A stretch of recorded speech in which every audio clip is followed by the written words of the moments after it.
Thank you. I opened my architecture firm during the boom time of the mid-'80s, and it quickly grew. But when the recession of the early 90s came, I was totally unprepared, and I soon lost everything I had worked for, and the debt was mounting.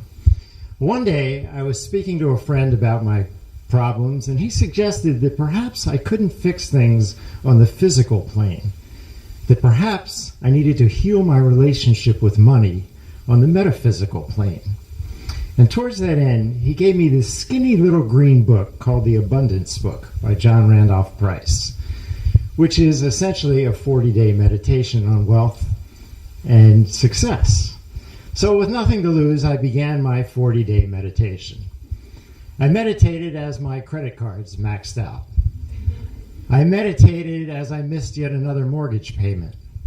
I meditated as I sold off the last of my assets, the stocks and bonds I had been given for my bar mitzvah. And at the end of 40 days, I was in worse shape than I was when I started. So in an act of total and complete desperation, I opened the LA Times and began reading the want ads. And an ad leapt off the page at me. It read, "Prestigious downtown builder seeks in-house architect, call Ramon." So I picked up the phone and I called Ramon. The secretary asked if I could be there in an hour, and I found myself in my car, headed to an interview with no resume, with no portfolio, and with no interest in working for somebody else.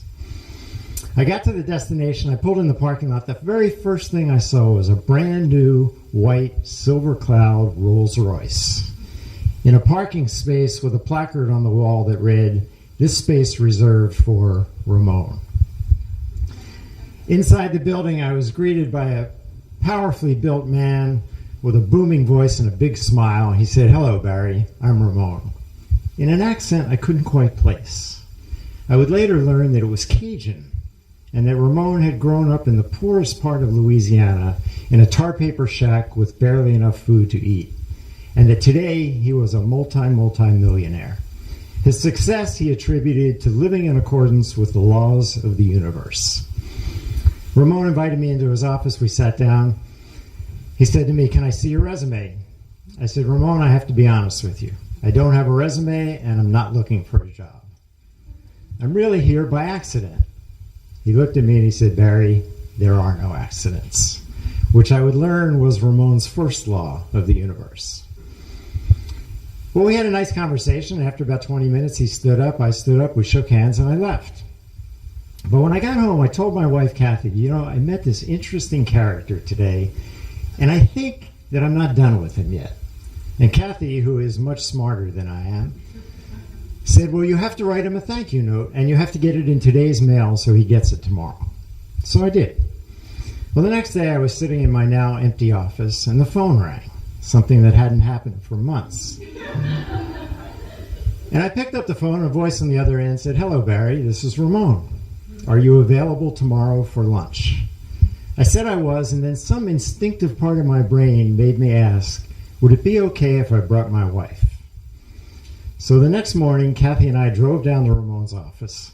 We got into his Rolls Royce. He gave us a tour of all the buildings he built, and we ended up at the Transamerica building, where on the 32nd floor was the very elegant Tower restaurant. We stepped into the elevator that would take us there, and it was being refurbished, and where the buttons should have been was just a blank sheet of plywood.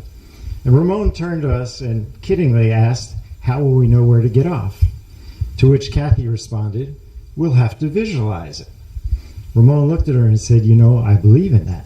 Kathy shot back, "So do I," which started a conversation between Kathy and Ramon that would last all the way through lunch, completely ignoring me.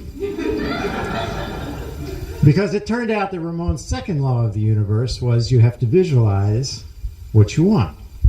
Well, we were seated in a private glass room with a spectacular view of the city, and while Kathy and Ramon talked, I enjoyed the meal and watched the view. Finally, when dessert was being served, Ramon turned to me and he said, "Barry, I interviewed over 40 people for this position, all of whom were more qualified than you.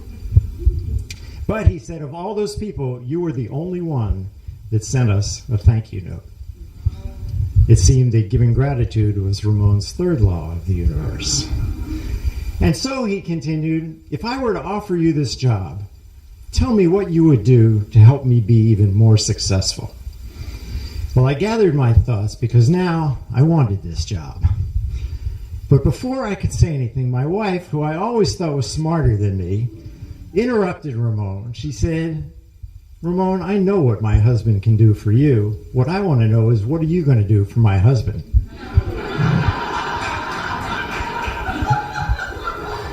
I almost jumped across the table. But Ramon took it in stride, and he just laughed, and he said, what I will do for your husband is teach him the laws of the universe. And with that, he made me an offer that I could not refuse. The next day, I closed my office. I went to work for Ramon. The first day, he took me on a tour, and we ended up in his library. And I looked on the shelves, and I spotted something familiar, that little green abundance book. And I remembered that I met Ramon on day 40 of my 40-day meditation. And I slid the book off the shelf, and I opened it up, and on the front page was a handwritten inscription. It said, to my good friend Ramon, from whom I have learned so much, your friend, John Randolph Price.